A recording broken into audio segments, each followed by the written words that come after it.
This is video number 3 of the InstructAsia checklist, and we're going to talk about everything else except for the 2 apostilles. How to do this stuff and get it into your InstructAsia paperwork. So the third thing that we'll need from you is a copy of the picture page of your passport. Should be pretty easy to do unless if you don't have a passport.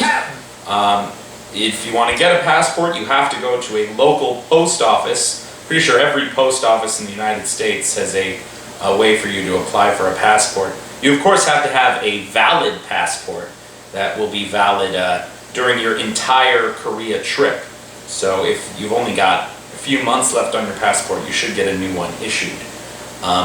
Passports can be kind of expensive these days, yeah, I mean, my passport I got it like 10 years ago, but Chris, what are your opinions about passports? I actually didn't have a passport until I was applying to go to Korea.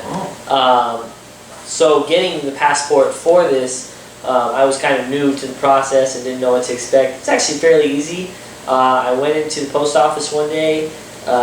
They had the forms there. I remember filling them out on the spot. And then I was to return with a cashier's check or a money order for the fee of the passport. I believe the fee is somewhat universal. I don't believe it changes since it's somewhat of a federal document. And I remember I had mine expedited, which you can do. There are services that will speed up the process in getting it. And I also paid for a few extra photos because I knew I was going to need them for the visa for Korea. So the whole thing cost me around $200, $250. In my opinion, well worth it. I know your passport's good for 10 years once you have it. So not a big deal. You're going to have to get it in order to go abroad anywhere. So I highly recommend it. Go to the post office. Should be a piece of cake. Yep. Then the next thing you'll need from the paperwork checklist is called the Self-Health Assessment Form. This form is available on our Facebook group and it will be available on the website as well. It's really something you print out. You're right, I'm a healthy person, I don't have any diseases, something you can do. I don't do drugs. Yeah, in two seconds.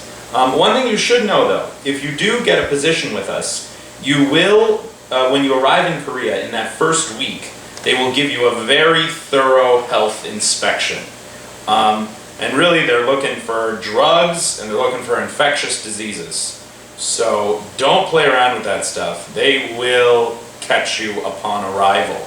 Yes. And man, I remember, well, it was my third day in Korea, and they sent all the new teachers to this hospital, and they did all this weird stuff to us, like you were being probed by aliens. Almost, right? Except we were the aliens. We were the aliens. It was totally weird. Like there was this thing that was like an octopus. I was never violated, but in a cup, yes, some blood, cough, I mean the works. A dentist checked me out. A full physical. Full physical. You had the eye test. Yep.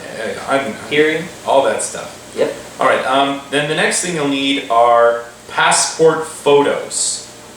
These could be the same photos that are in your passport, your actual passport. Or what you could do is go to numerous places. I think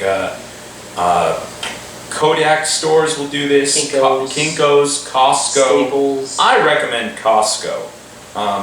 And you'll need to get 6 physical copies of passport photos. I think Costco does have the best deal. And you'll need to send just 1 copy to us, but then you need to bring 6 of those copies with you. I think 2 of those copies go to the Korean Education Institute.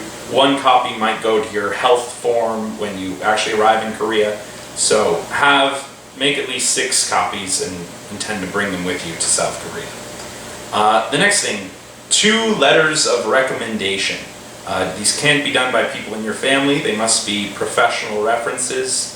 And definitely fill them out, or have the letters be structured to be an English teacher.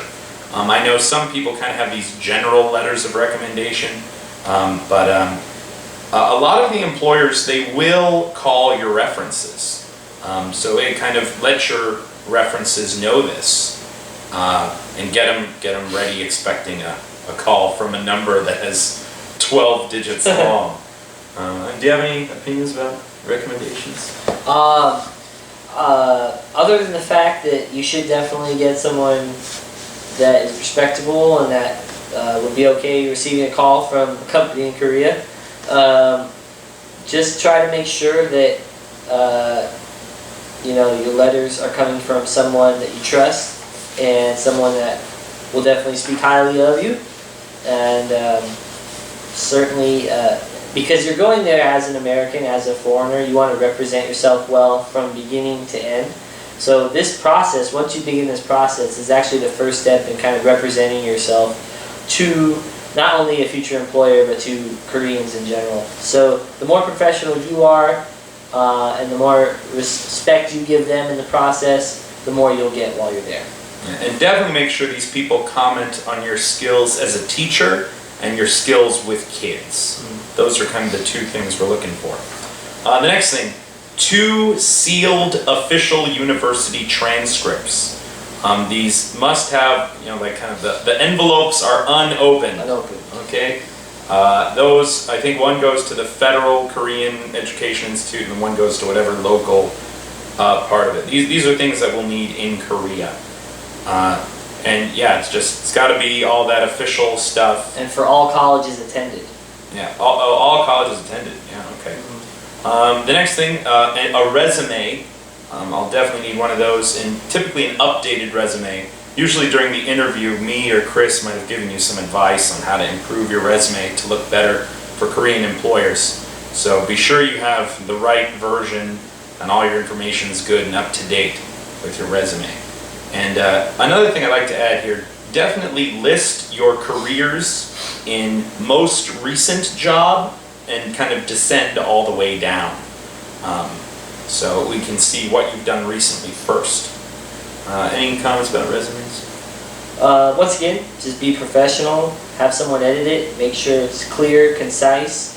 Understand that an agency or an employer in Korea will be reading it, so try to make it friendly to any potential Korean that was trying to understand your employment history, and just make sure it's professional. One thing to go off of that, definitely try to make your resume in basic English as much as possible. Usually the owners of these schools that will hire you, they're not experts on the English language, but they have a general knowledge of it. Oh yeah. So try to keep your vocabulary at maybe a 6th grade level. That should be good for the resume.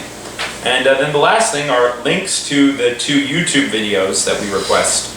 And those are outlined in another video that we'll call video number 4. So you can learn about how to do the YouTube videos in the next video. So, great. Anything else to add, Chris? Not at the moment.